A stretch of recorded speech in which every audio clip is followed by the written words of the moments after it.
For this problem, we're asked to look at the motion of the single degree of freedom system, which is made up of a block of mass m, spring of stiffness k, and a dashpot of damping coefficient of c. The system, there's a force, F0 sine omega t, which is applied to the block. And as a result of that, what we want to do is first determine what the steady state response is.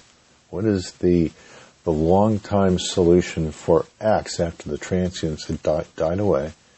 And then at the steady state case, what's the maximum force that's transmitted to the base?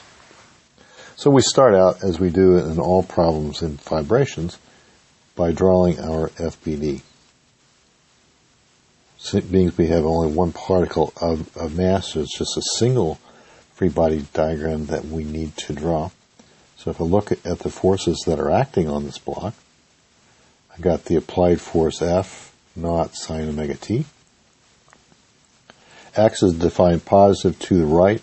We'll say that X is equal to a 0 when the spring is unstretched, just like it says up there in the statement. So this force here is K times X. The dashpot is going to be putting a force of C X dot. Again, X is positive to the right. So whenever I use my Newton formulation, when I sum forces in X,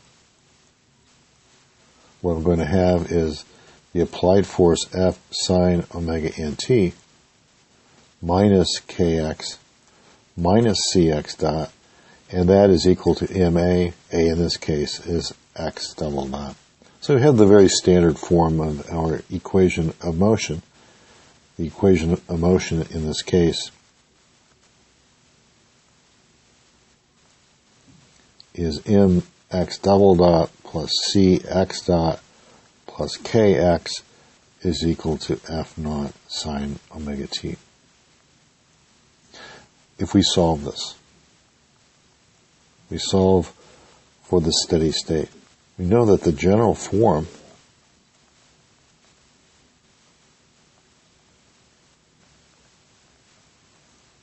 of this is going to be given by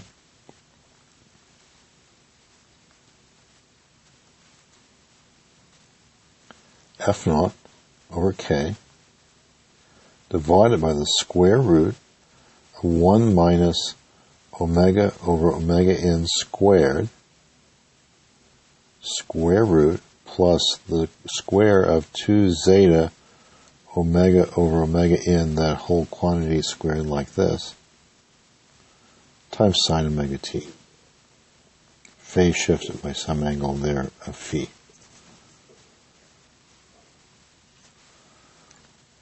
Where omega n, from our equation of motion, is the square root of k over m, where 2 zeta omega n is equal to c over m. Basically, we take this equation and divide through by m, and whatever appears in front of x dot, which is c over m, is equal to 2 zeta omega n. So the damping ratio, we can find that as c over 2 m omega n, and that ends up being c divided by 2 square root of km. So we have all the numbers we need to find the damping ratio, the undamped natural frequency of omega n. We have F0, and we have the frequency there, and also the phase angle, tan phi, is equal to 2 zeta omega over omega n divided by the square root of 1 minus omega over omega n squared. So again, we can get phi from here. So the key here was just getting the equation of motion, using the results from lecture to get that response. For part B, though, we're asked to find the maximum force that's transmitted to the base. So the force transmitted is just going to be K times X plus Cx dot. So let me call this expression here X. Again, putting your numbers in, that's going to be a number for X as a function of our frequency omega. So that's going to be K times x sine omega t minus phi. The steady state, I guess I should denote this as the steady state transmitted force. The contribution to the dash pot is c x dot, so that's c times omega times x times cosine omega t minus phi, like that.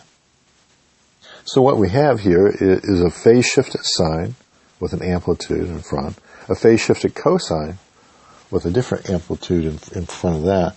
And from what we've seen in lectures, we want to find the overall amplitude of this. That's going to be the square of the sum of the squares, That's k squared plus c omega quantity squared square root times x sine omega t minus phi with another phase shift in there simply because we're combining together the cosines and the sines. All we were asked for is the amplitude of that transmitted force. This is F transmitted maximum. So again, we know K, we know C, we know omega, we know X from above, so that's the magnitude of that transmitted force between the block and ground.